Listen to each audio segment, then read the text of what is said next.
Welcome to the Chief Endurance Officer Podcast. I'm your host, Greg McDonough.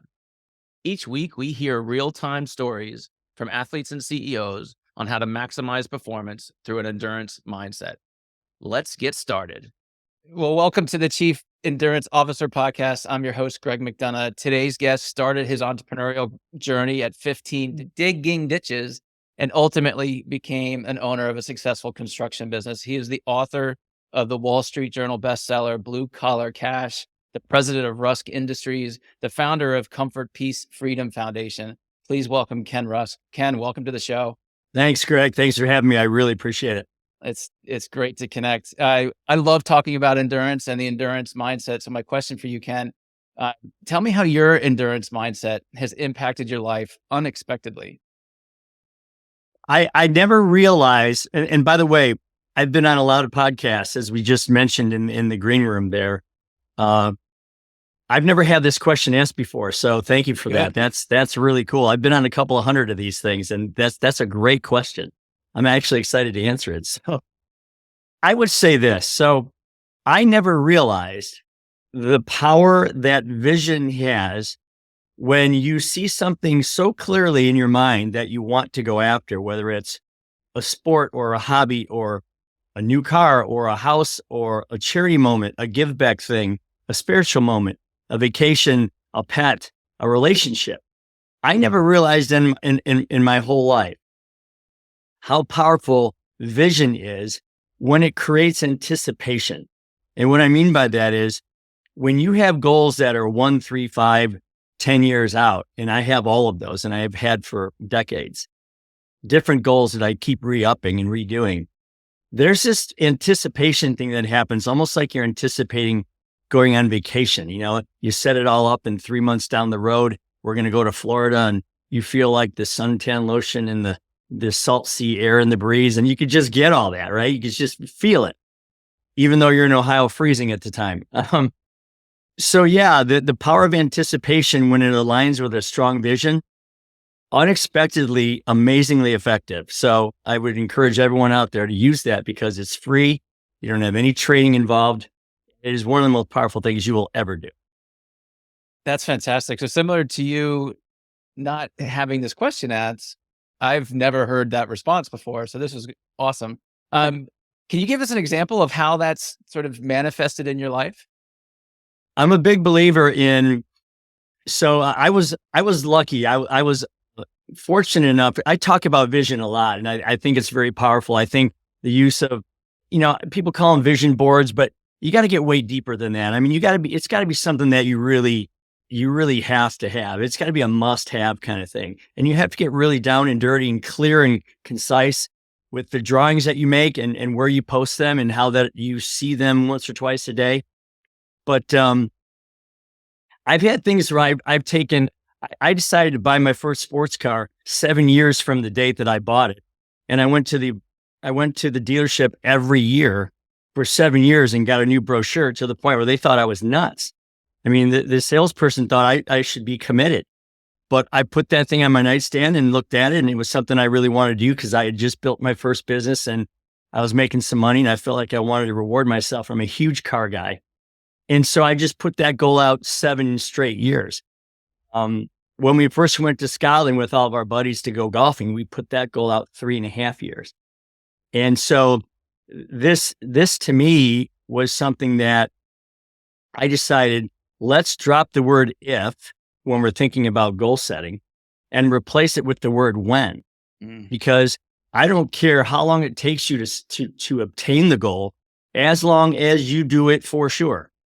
And that's the difference between what most people, I think, succeed and fail when it comes to goal setting.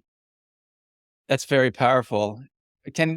When did your goal setting methodology, mentality kind of come to you? Is this something that you have done since as a child and kind of developed over the years? Or was there a moment in your life that you realized that these methods actually produce the results that you were intending?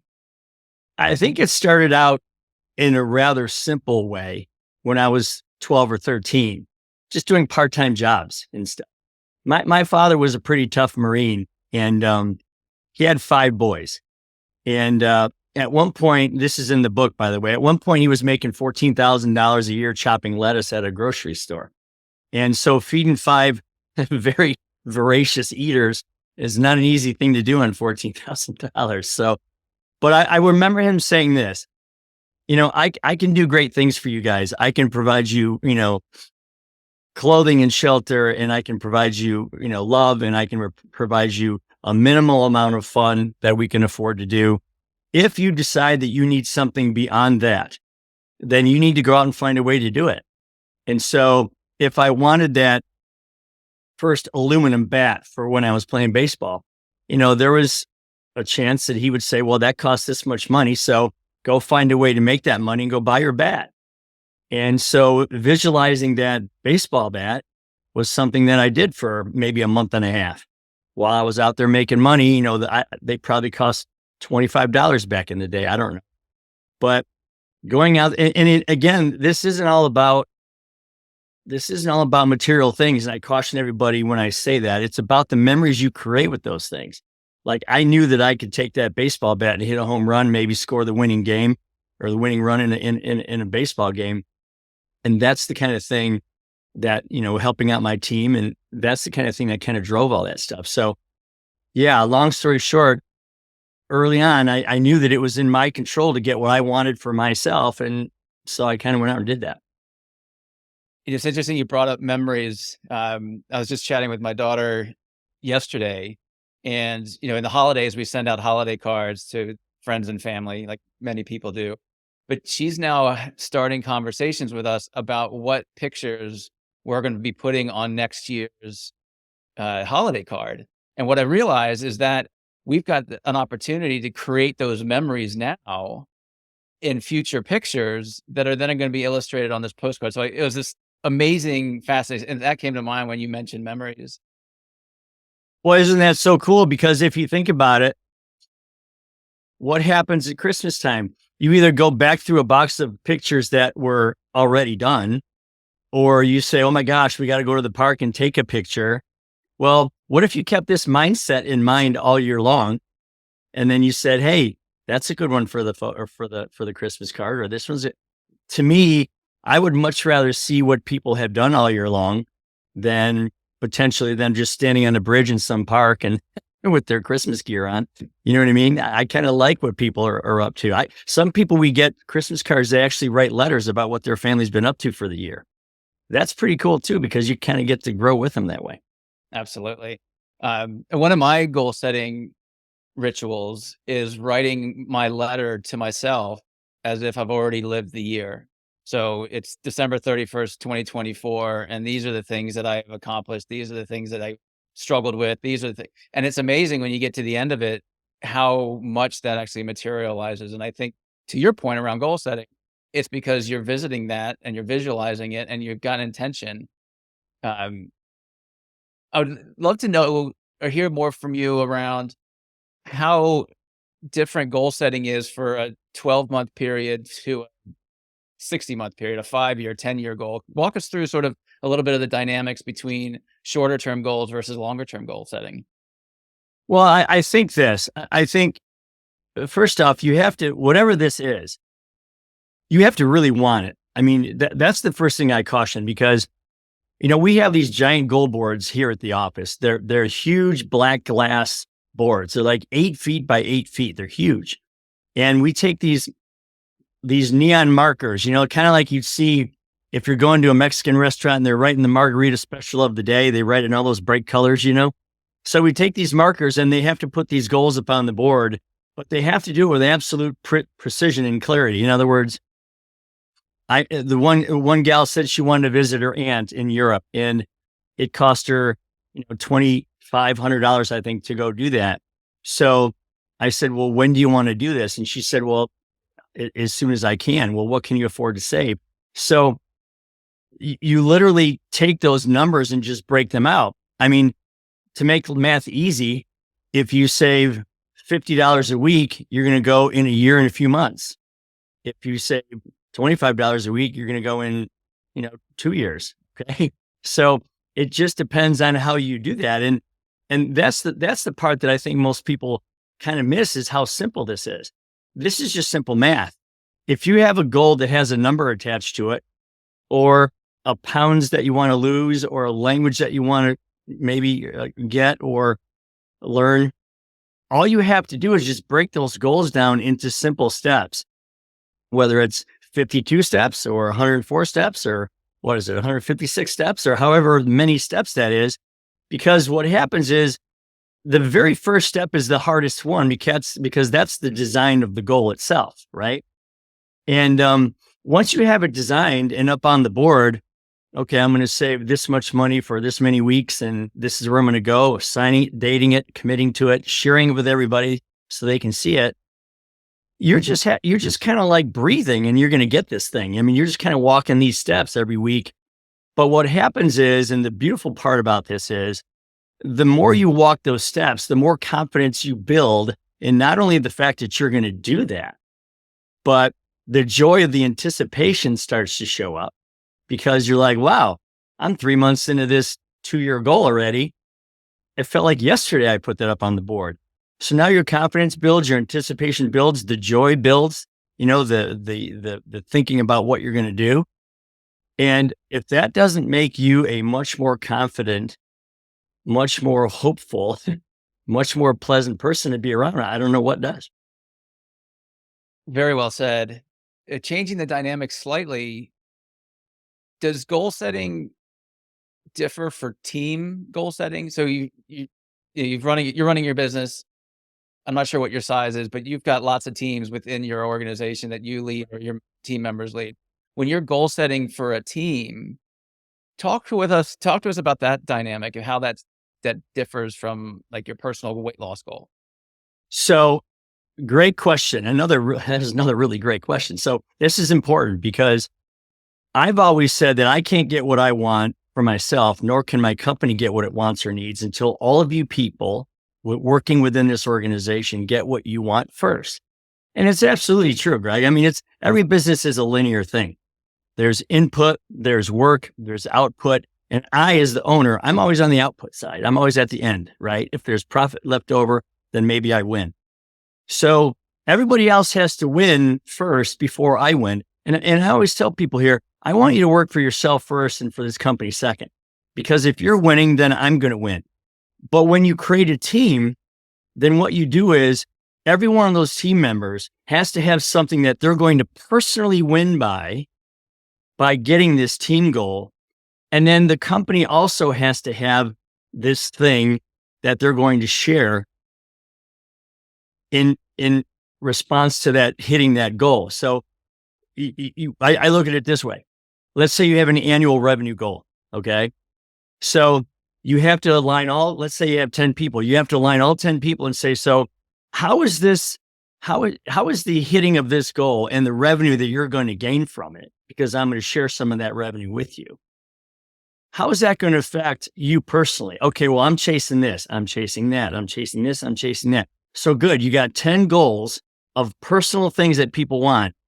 And then at the end of that year, not only have they hit those goals, but then now you've got some extra money to kind of bonus them for hitting it as a team, for doing it as a team. And so they win twice. They not only get what they need, but they get a nice bonus on top of all that.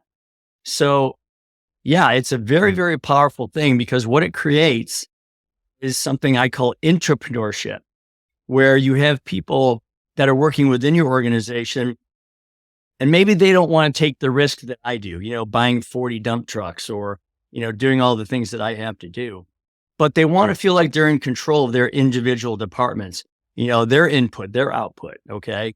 The financing of that, the costs, the benefits, everything, and the control of it and the results. So allow them to be part of this greater thing. And you'll see this entrepreneurial spirit coming out of these people. And I can tell you this, Greg, they will help you drive your company way further than you can ever drive it yourself. I can promise you that. Again, very, very powerful. And I love that word, entrepreneurship. I'm curious, peeling the onion back a little bit further, do your team members know the personal goals of the other team members, like outside of the business? Yeah, and they do on purpose because, the first step to setting a goal, first off, Greg, let's just put it out there. setting goals is one of the most opaque, vague things in the universe. Okay. It's a goal. I have a goal. You have a goal. Everyone has a goal. What does that even mean? Okay. Let's get specific. Let's draw that out. So I know for a fact that the first time I tried to jump off the high dive when I was about 5, if I didn't have my 5 little buddies sitting on the concrete next to me, urging me up that tall ladder, urging me out to the end of that board, a couple of jumps and launching myself, I would have never done it. Okay. I would have never done it. So goals are the same way. You have a very clear, concise path. You have you have them, you switch them from if goals to when goals. And this is all in the book, by the way. You put these goals in motion. And then the final thing is you share those goals with someone that you love and respect, who's going to push you, agree with your goal, and help you along the way. So everybody here is that. So those goal boards right now are between the 2 bathrooms, okay, the men's and the women's. And they're prominently displayed, and everyone's goal is up on that board. So I can walk down that hallway at any one time and say, hey, you're halfway to going to see your aunt in London. Hey, that's great. Or, hey, I see that you're halfway to paying off your credit card. Great job. Or so everyone shares in everyone else's goals.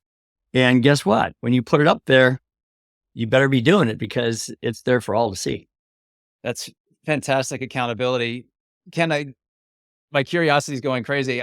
When did you come up with that concept? I mean, many companies that I've seen and been involved with, none of them have had that sort of individual goal setting, sharing, communicating strategy. When did you kind of realize that that was a key to the success of your business? Well, I looked at it this way. If I'm going to keep a brochure on my nightstand, and that was powerful enough to last me 7 years, okay, why are we putting brochures everywhere of everyone's goals for everyone to see, right? Mm. There was only a few people that knew that I wanted this sports car, which I still have, by the way. That was years ago, and I still have this car. And I've expanded upon that since.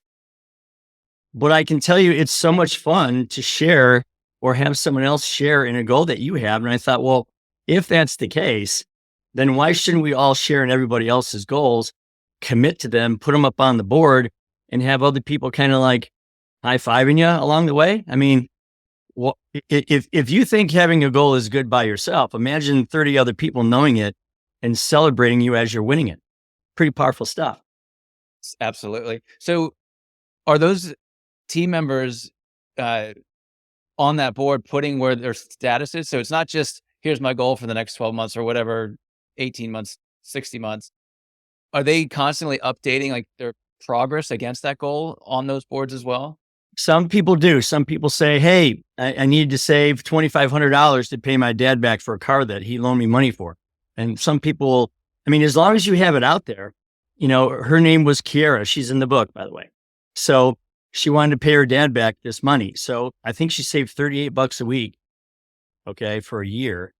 And she had enough money, but she put January 1st, I'm going to save $30 and whatever it was, $48, I think it was a week. And I'm going to put this in this account and I'm going to have this money by the end of the year. And I'm going to pay my dad off on, New Year's Day of this year. So you can see, and she signed it and everyone can see it. So if you're around in June, you can kind of know she's halfway, right? But she decided to go up there and say, yeah, look I'm like, $1,200 in. And she just decided to update it on her own.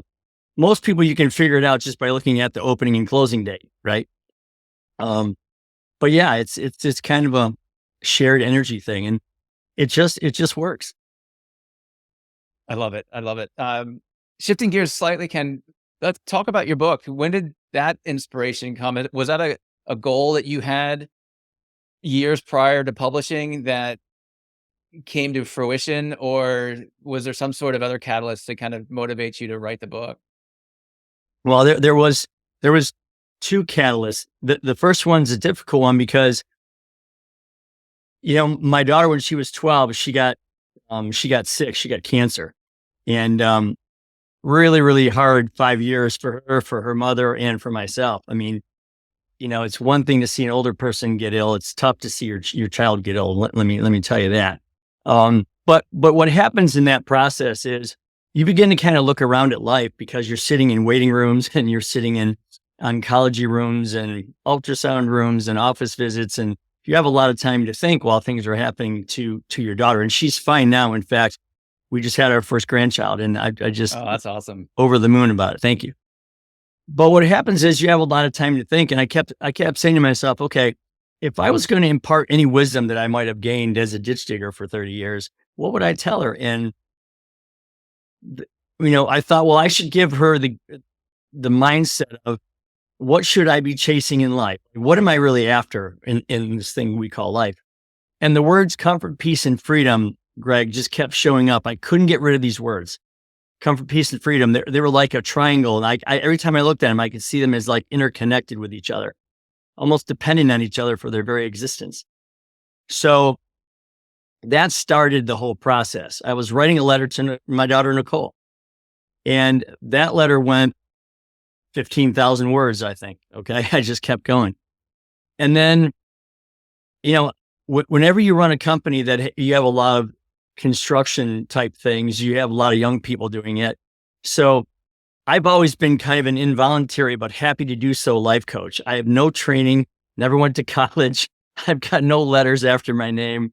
I know nothing about what I'm doing other than the fact that I do know that if you see what you want, we can help you find a way to get there and design paths for you. So I started coaching people on, their first everything, their first credit card, their first apartment, their first checking account, their first, car or whatever. And we got to be really good at it because what we did worked. So my wife actually, when I was going through this process, she said, Ken, I think you got yourself a book here because you need to get this information that you're using beyond the four walls of just your company. So I said, all right. So I kept going, and I thought about all my friends that were blue collar entrepreneurs and some of the massive challenges they overcame to become successful. And those were great stories. So I just started writing all these stories down, and 70 some thousand words later, I had 12 legal pads and one sore wrist because I actually wrote it with a pen. I'm not a very good typer. So, and then I just Googled editors in New York, and I found a gentleman who runs a whole group of editors, and he was really cool. And then I got lucky from there. I mean, the editors reorganized the book, and then they found an agent to represent me, and then they found social media people to help me get the word out. And then we found pretty soon we had 6 publishing houses that were competing for this manuscript. And all the while I'm numb to it because I never set out to write a book. I didn't. I'm no author. I use shovels. So then it showed up, and then there it was. So, it became a bestseller like a year and a half ago, and I've never looked back. It's been pretty cool. That's fantastic.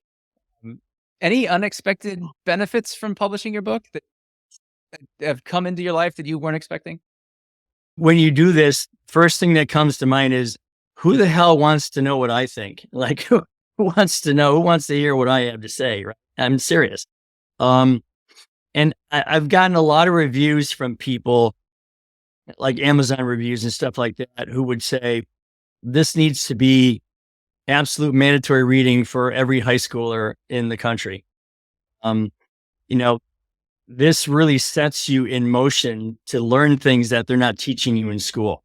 Mm-hmm. I said this to somebody yesterday.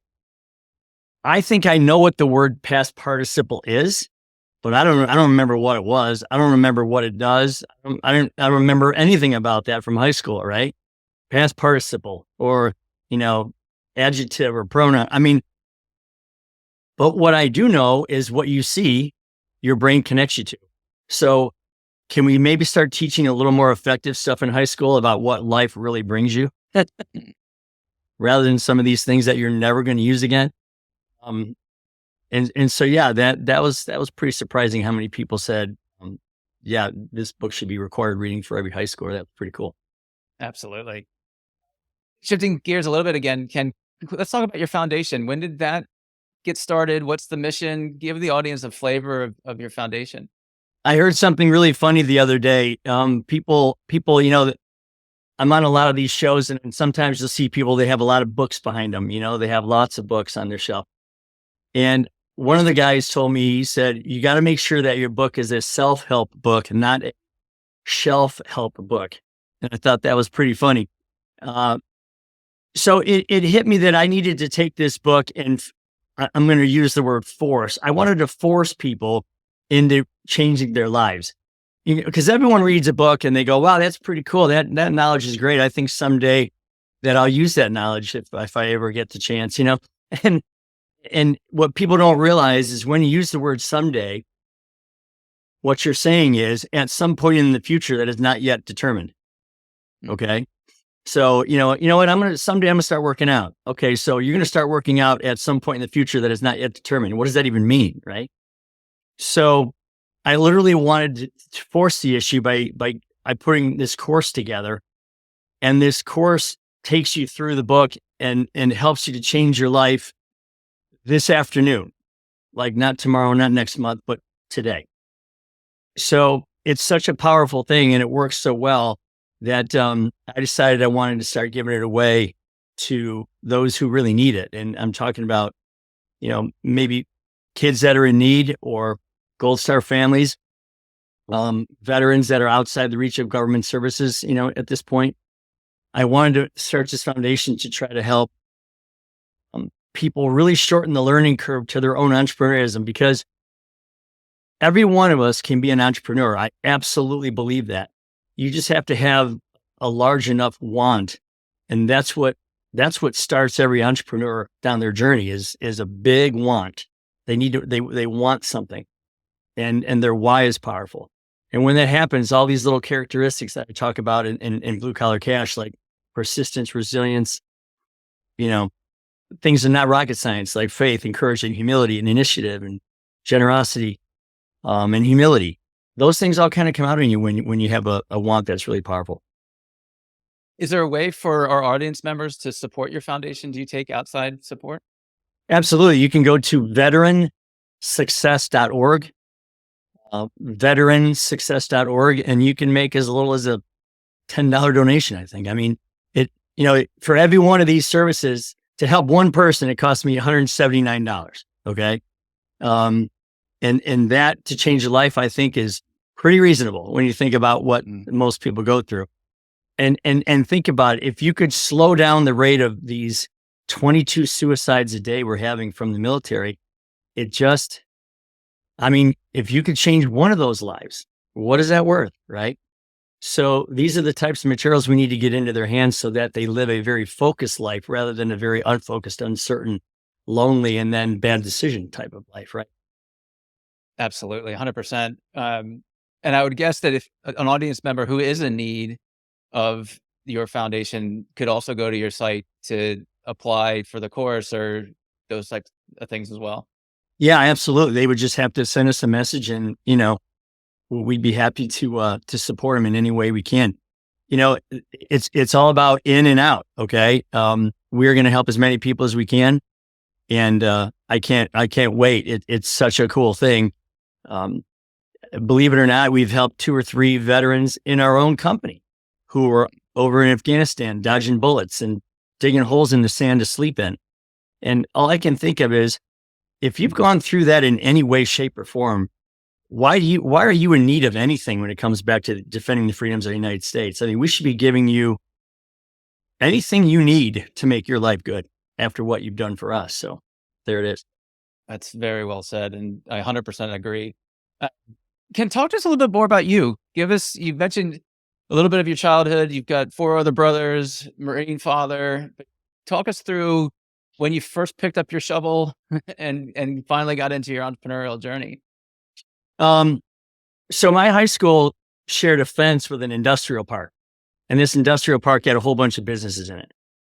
There was a hole in that fence that we used to cut through after school to go to the carryout at the corner and just hang out. That's kind of what we did back then. And I remember walking through these industrial parks, and I could see all these businesses, and there was things like, big boy toys, the little Tonka toys you had when you were younger. Well, these are grown-up toys, right? Backhoes and all that, dump trucks and all that kind of stuff. And being 15, I was like, I want to buy my first used car, and I want to be able to take my girlfriend out for pizza and not care about it, and go bowling with my buddies or the movies or whatever. I wanted to control my ability to do what I wanted to do. So I knew somebody that worked there, and I walked in and I said, what are we doing here? And they said, well, we dig ditches. And I said, okay, well, I'm qualified to do that. So I would work in the production department digging ditches in the summertime. In the wintertime, I would work in the office after school. And I kind of got good at learning both sides of the house, as they say, the front and the back. So when I got to be 18, they came to me and they said, we need to open a bunch of franchises, like mini offices of what we're doing. We're gonna replicate ourselves, and we want you to do that. So at 18, I'm going to Cincinnati and Columbus and Pittsburgh, Pennsylvania, Chicago, and all these places, and I'm literally starting these businesses from scratch. Where I would go in, we'd build out the offices, and then we'd buy the equipment, and then we would hire the people, and we'd get it up and running, and then I'd move on to the next one. So you're living out of a suitcase, which is no fun if you've ever done it for any length of time. So I did that for 4 or so years, and then decided I was tired of that, and I wanted to just settle down in one place. So we moved to Toledo, Ohio, a little town called Sylvania on the west end of Lake Erie, and that was in '86, 38 years ago, I think. And we opened up our business with 6 people, and I think we have nearly 200 today. So it's been a hell of a ride. I love it. My father is a construction engineer and had started 2 different businesses. It's starting from like sitting on the cardboard box with your partners talking about what kind of business you're going to be in, to ultimately 30 years later at 300 employees, selling it to his partners, who have now then sold it to their original partners. So it's this amazing sort of generational business that had no intention of back when they're again sitting on those boxes thinking of some great idea. It's funny you say that, because we used concrete blocks in our business a little bit. So we decided that we were going to set up our phone banks, like our telemarketing rooms, way back in the day. And we would take 2x12s and put them on concrete blocks, and that would be the bench that we'd sit on. And then we'd take a 4x8 sheet of plywood and set that up on concrete blocks, and that would be the desk. And we just put phones on top of that, and we would all just sit around and make phone calls. It was crazy, but again, I would tell you that what makes you do that kind of thing is a very strong want, a very strong need of something. And I'll just tell you this real quick. So Jarek Robbins is the son of Tony Robbins, and I interviewed him. And one of the things I talked about was the power of vision, and how most people don't take for granted. You own it. It's yours. It's free. There's no training involved. You just do it. And he said, well, most people don't realize about when you visualize something very strongly is you have these little neurotransmitters that are firing electrical signals back and forth to each other. And the more you think about something, the stronger that signal becomes, to the point where it's almost one constant stream of electricity in your brain. And you said, well, that happens at that point, your brain thinks as though it already owns that thing you're after. So therefore, it downloads almost involuntary actions throughout your body to go get that thing. So if you think about it, why would you not allow the most powerful computer on the planet to make your life good for you? Because it almost drags you along at that point, assuming the vision's clear enough. And you end up getting almost everything you visualize, everything you envision, everything you visualize, everything you see that clearly comes into your life. It's an amazingly powerful thing. And I just wish we'd teach that more to everybody else. Let's dig into that a little bit more. For those of us who have fuzzy visions, how do we get more clarity with our own personal vision? You go into a very quiet room, you turn off everything that would stop you from thinking, and you just say, what do I want my life to look like? If I could draw my perfect nirvana, if I could draw what I call comfort, peace, and freedom, okay? And be very careful, because not everyone is going to want a rap star career, 15 cars, mega yachts and a McMansion. Not everyone is going to go after that same rock star dream or that movie star or that influencer dream. Okay. So be very careful with how real you make this. Because if you can answer these questions, what type of house would I like to live in? Like a farmhouse in the country or a condo in the city or suburban type scenario? What type of car would I like to drive? A car, a minivan, a pickup truck, public transportation, electric car? What would I see myself in? What kind of dog would you like? Or a cat? What color? What would you name it? What charity moment would you do? Like in a little while here, we're going to Ronald McDonald House to bake them a meal. Like as soon as I'm done with you on this phone, I'm going to Ronald McDonald House to bake them a family meal whose child is suffering in a hospital across the street. So what's my sport like? What's my hobby like? What's my downtime look like? What's my spiritual moment look like? What's my vacation moment look like? Okay. How am I going to take care of myself? Draw all these things out and say, wow, you know what, self? If I could live like this, that would be really cool. And just keep doing it. It's like a puzzle. Everyone knows how to build the square edges and then they start filling in the center. But I will tell you this, a puzzle is impossible to build without the picture on the box, right? So why would you go through life as a puzzle with no picture? Why would you not say, I'm going to start with that vision and then fill in the pieces? And I'm telling you, that's not theoretical. It's scientific. It works. And I encourage everybody out there to try it. You will be glad that you did. Do you can offer like keynote presentations or workshops? Are you on that circuit yet with your book and your findings? I have done some speeches. I do enjoy doing it. So the answer is yes. Have I formalized like a speaking platform? I have not, but I do love it. I do enjoy doing it. And if anybody else out there wants to listen to what I have to say, I'd be glad to come out and talk to you. That's for sure. That's awesome. How can an audience member get in touch with you? The quickest way would be to go to kenrusk.com and you can see what we're up to there. I'm also on all the socials. I have people that help me do that because I have to be honest with you. I mean, I can do the talking part, but I don't do the engineering part. Okay. And all those socials are at Ken Rusk Official. And again, you can go to the Comfort, Peace, and Freedom Foundation, which is veteransuccess.org.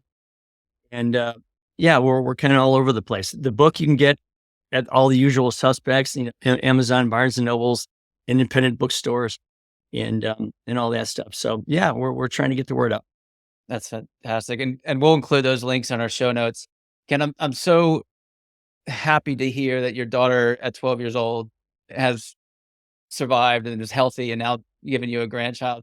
But more importantly for me, that it was the inspiration for you to write her a letter, which turned into this book and these findings so that us and our community can have the impact and influence that it needs.